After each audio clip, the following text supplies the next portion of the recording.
ครับเดี๋ยวจะพูดมาอย่างนี้เดือนนี้เหรอพายพายเล่ามาแล้วกุ้งก็เดือนหน้าเหรอก็เยอะมาเชี่ยวชิวจ้า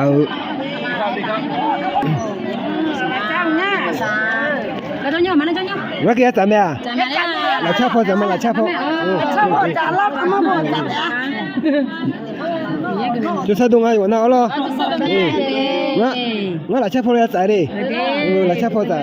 เดี๋ยวจนน่ะเรามาพอจ่ายไม่เนื้อเดี๋ยวเหรออย่าจ่ายอย่าจ่ายพังอย่าจ่ายพัง à chú ơi chỉ là trả lâu lên รวยมาเลยมันก็น่าอับบ้ามาทนยังไงมามีเยอะภาษาอยู่นั่นมีเยอะภาษาเลยมีเยอะภาษาเลยก็เดี๋ยวมาที่อาคาดึงอ่ะหรอมาที่เจ๊ดึงอ่ะเนี่ยอาคาเลยช่วยเชื่อมาโอ้ยมีอะไรด้วยยี่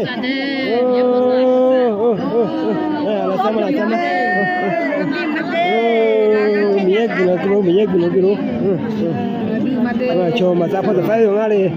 เราชอบคนเนี่ยสามนะมาสายเลยเดี๋ยวเรามาพอเทสายเลยเราตัดตัวสามีเนี่ยเนาะเราชอบพอสายเลยอีกวงอ่ะนั่นเรามาพอตัดตัวสามีเนี่ยพอเทสายเลยเนี่ยวันนั้นเราพอตัดตัวสายเนี่ยเราชอบพอสามเอาเถียมมาจ้ะมีภาษาแต่ก็ไม่มีครับถ้าไม่มีเดี๋ยวนะข้าวงานจะของเนี่ยก็ดูสลามาดีอะข้าสลากันนะหรอนั่นว่าข้าวฟ้าดิข้าขับยาข้าขับยาเด้อ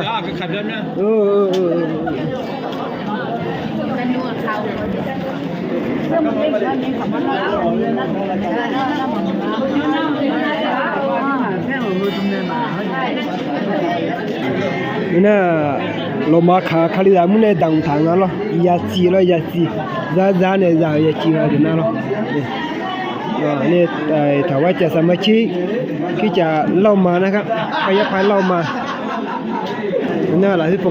แล้วนิวเนี่ยดับเบิลเลยกันสิ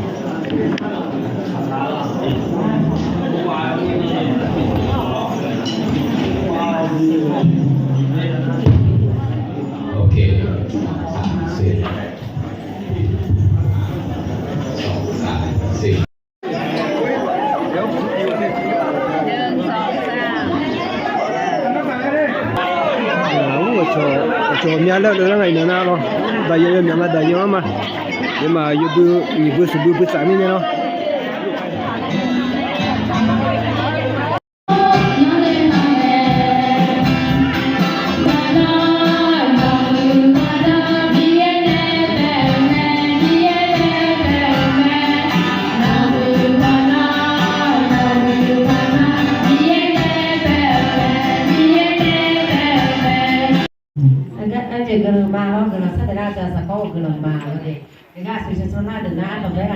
ประธานที่จัดแม่เราเด็กหน้าอันนี้เดินหน้าคณะกรรมการหน้าผู้ว่าต่อไปกับหน้าประธานสตรีที่จัดหน้าก็ยังเป็นหน้าเดียวส่วนหน้าอย่างนี้ก็โชว์สตรีแม่เราเด็กเดินมาเราอย่างน้อยตามนี้ก็เราบีรู้เราถ้าเกิดในแต่หน้าอย่างนี้เรา